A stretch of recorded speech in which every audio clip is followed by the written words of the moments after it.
And पे कि दरख्त लगाएं और अपने आप को और अपनी ज़मीन को और अपने मुल्क को इस पोल्यूशन से और इस तरह के डिजास्टर से बचाएं। देखिए जो दरख्त लफ्ज़ है ना, डायरेक्ट मदद करने की बजाय थ्रू पीडीएमए, एनडीएमए या जो डिजास्टर के ऊपर काम करने वाली ऑर्गेनाइजेशन है उनको दे। जो बंदा फेक कॉल करे उस फेक कॉल के ऊपर कम से कम जो एफआईआर रजिस्टर हो, ताकि लोगों को पता चले, रियलाइज हो कि गवर्नमेंट के रिसोर्सेज ज़ाया कर रहे हैं जाके।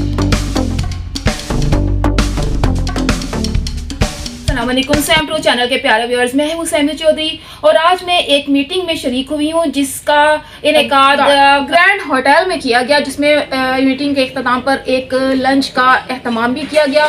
इस मीटिंग में का मकसद जो था वो पाकिस्तान में जो डिज़ास्टर जैसे अर्थक्वेक हो गया, ये जो फ्लड होता है, इस तरह के मामला जो हैं ये आते हैं, इसके हवाले से मीटिंग का इनेकाद किया गया था। मेरे साथ मौजूद हैं इस वक्त एक बड़ी अहम शख्सियत, उनसे मैं सवाल करना चाहूँगी और पहले उनका तारुफ करवा लेते हैं कि क्या नाम है उनका और किस हवाले से इस मीटिंग में शरीक हुई थी। अस्सलाम वालेकुम। वालेकुम अस्सलाम।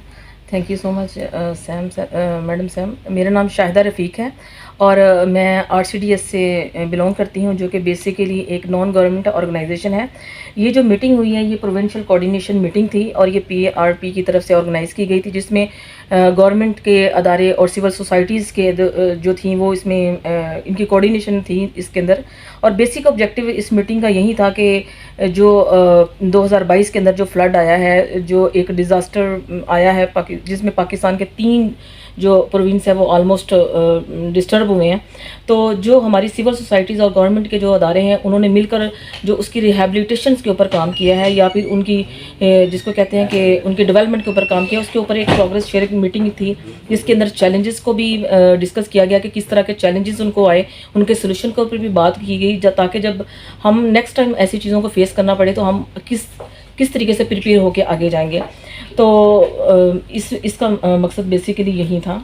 तो वैसे आप क्या कहती हैं कि डिज़ास्टर की वगैरह जो भी मामला पाकिस्तान में इस तरह के होते हैं, इसकी रीज़न क्या है?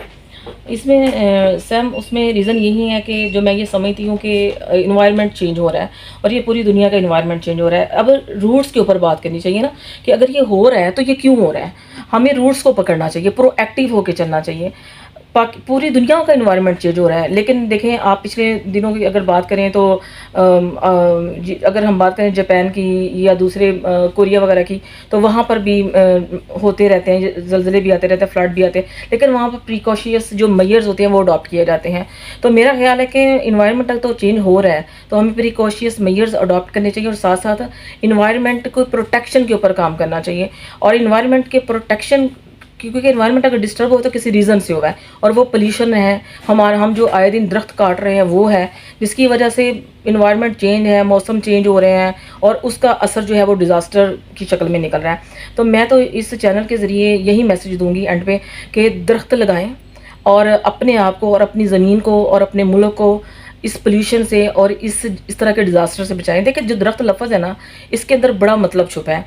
दाल रे हे ते है, दाल से बनती है दवाई, दुनिया जिसको कहते हैं ना कि दीन, हर चीज़ इसके अंदर एक मतलब छुपा हुआ है। हम दरख्तों से ये सारी चीज़ें लेते हैं और ये अगर उसके बाद अगर रे की बात करें तो राहत है, राहत जिसको कहते हैं रोशनी, तो ये दरख्तों से हमें हासिल हो रही है ना।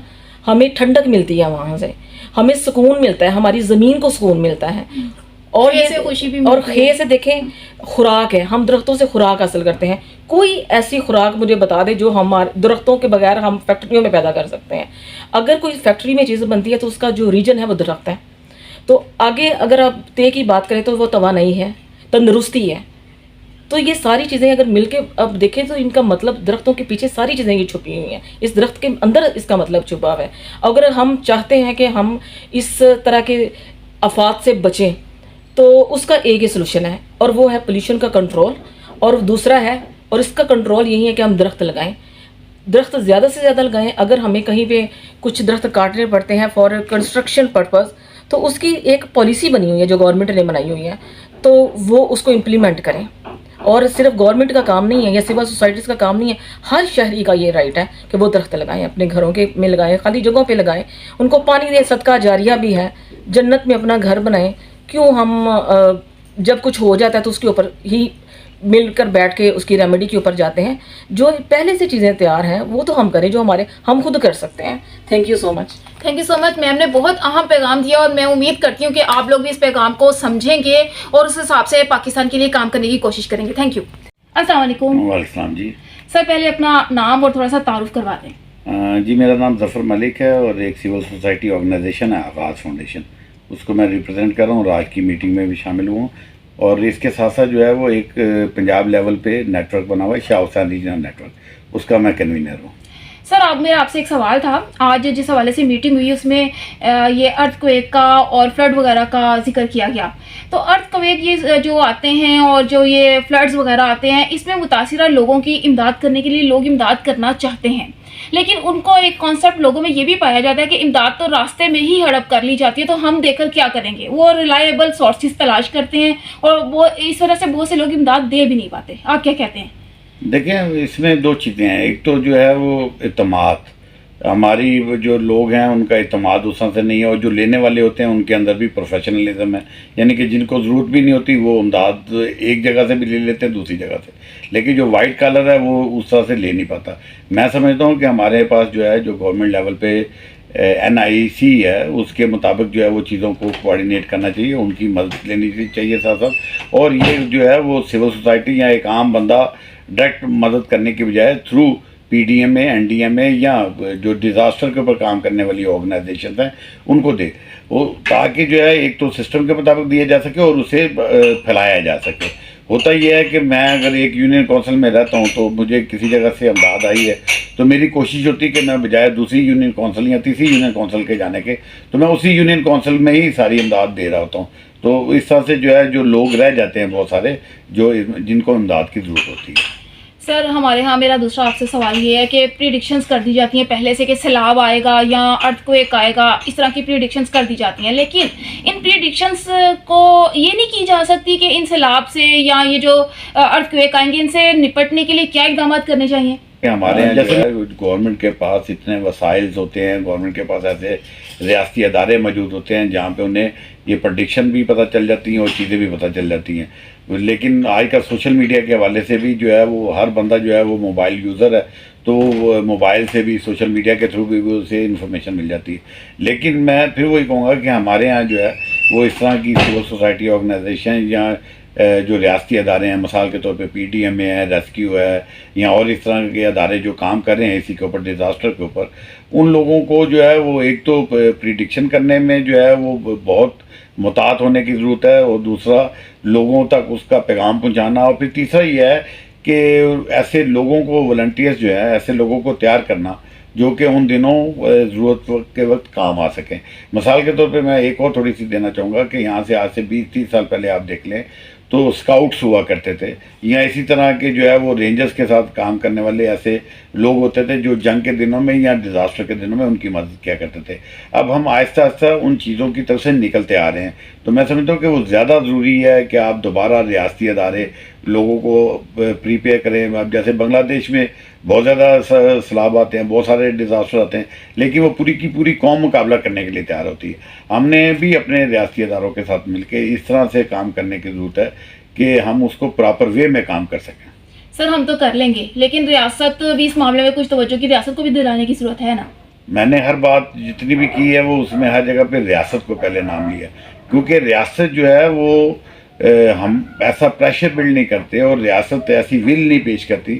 अगर उसने यहाँ पे जो है वो कोई कानून नाफज करना होता है, मिसाल के तौर पे शादी 1 डिश का है, तो अगर रियासत ने चाहा तो उसको 1 डिश को कर लिया।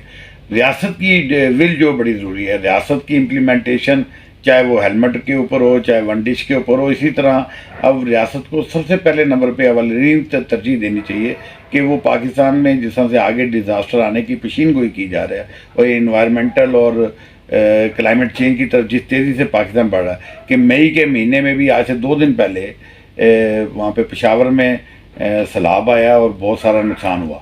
अब मई के महीने में भी कल भी अभी बारिश हुई, और आज 5 तारीख है, 5 मई है, तो कल भी बारिश हुई है और अभी भी फोरकास्ट है कि अगले 1-2 रोज़ में भी बारिश होगी।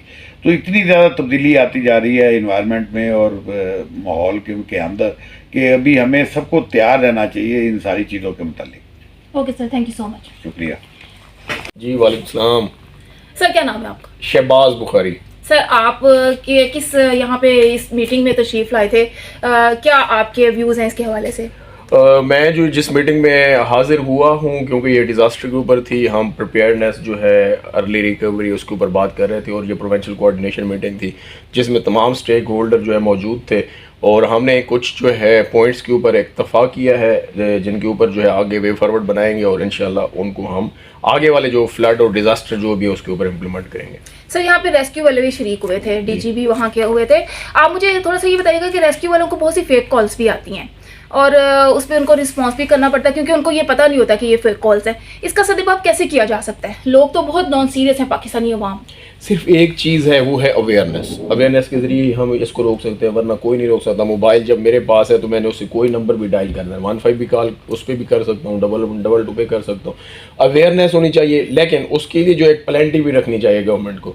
जो बंदा फेक कॉल करे उस फेक कॉल के ऊपर कम से कम जो FIR रजिस्टर हो, ताकि लोगों को पता चले, रियलाइज़ हो कि गवर्नमेंट के रिसोर्सेज ज़ाया कर रहे हैं। जाके गवर्नमेंट का जो बंदा उधर जाता है, गाड़ी जाती है, मोटरसाइकिल जाता है, 1122 का पेट्रोल ज़ाया होता है, 3-4 बंदे HR के जाते हैं, रिसोर्सेज ज़ाया होते हैं, वक्त ज़ाया होता है। जो हम सीरियस किसी उस जाने के बजाय एक्सीडेंट के हम फेक कॉल पे जा रहे हैं, तो इसके लिए अवेयरनेस भी हो और दूसरी तरफ जो सीरियस एक्शन भी होने चाहिए गवर्नमेंट। जी सर, बिल्कुल सीरियस एक्शन तो ज़रूर होना चाहिए, इसलिए कि फेक कॉल्स की वजह से जो रेस्क्यू वाले हैं वो भी समटाइम्स जो रियल कॉल्स होती हैं उन पर भी एतबार नहीं कर पाते। अगर कोई फेक कॉल आ गई वो कहते हैं कि साथ ही कोई रियल कॉल आ गई, वो समझते हैं कि ये भी फेक कॉल ही है। तो इसलिए इसका सदुपयोग होना बहुत ज़रूरी है। तो इसके लिए क्या इकदाम किए जा सकते हैं? तो आपने कहा है कि मतलब ये पेनल्टी डालनी चाहिए, लेकिन ये इस पर इम्प्लीमेंट किस तरह हो सकता है? इम्प्लीमेंट यही है, इसके लिए बाकायदा कानून साजी करें। ये जो बिल है DG जो है रेस्क्यू 1122, ये अपनी मिनिस्ट्री के जरिए जो है बिल पास करवाएं काबीना में, और बाकायदा इम्प्लीमेंट किया जाए, ये कानून होगा। और जो उसकी अवेयरनेस की जाए, TV शोज और टॉक शोज के ऊपर लोग जाके बताएं कि अगर फेक कॉल कोई करेगा,